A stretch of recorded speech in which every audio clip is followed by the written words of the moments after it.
লইট্কে মাছের মুচমুচে fry recipe দেখাবো আজ। কুয়াকাটা কিংবা কক্সবাজার গেলে কিন্তু আমরা এই মাছটা ফ্রাইটা খেয়ে থাকি। আসসালামু আলাইকুম, কেমন আছেন সবাই?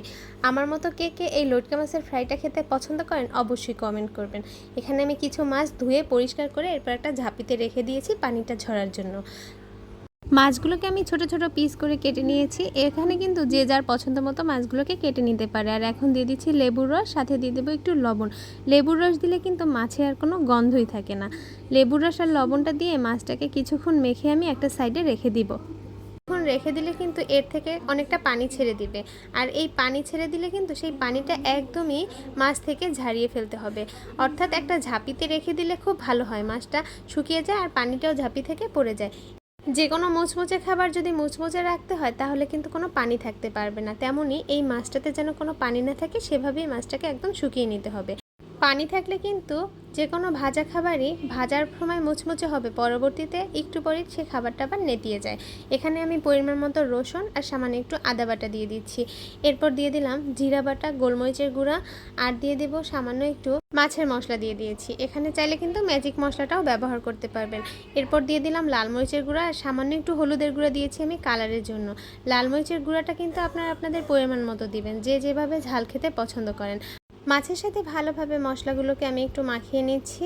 আর এভাবে মশলা মাখিয়ে কিন্তু আটা অথবা ময়দা এছাড়া কর্নফ্লাওয়ার দিয়ে বেসন দিয়ে আপনি ভেজে নিতে পারেন, সেটাও কিন্তু একটা মুচমুচে ফ্রাই হয়।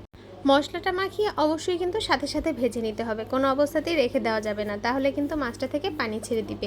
আর এখানে আমি মশলাটা মাখিয়ে একটা সাইডে রেখে নিয়ে নিচ্ছি কিছু ব্রেড ক্রাম আর নিয়ে নিচ্ছি একটা ডিমটা ফেটিয়ে এর মধ্যে আমি লবণ আর গোলমরিচ দিয়ে দিলাম। লবণ আর গোলমরিচটা দিয়ে ভালোভাবে ডিমটা ফেটিয়ে নিচ্ছি। এরপর ডিমের মধ্যে প্রতিটা মাছের টুকরো চুবিয়ে আর আমি ব্রেড ক্রাম লাগিয়ে দেবো উপর থেকে। এভাবে ভাজলেও কিন্তু মাছটা একটু ক্রিস্পি বেশি হয়।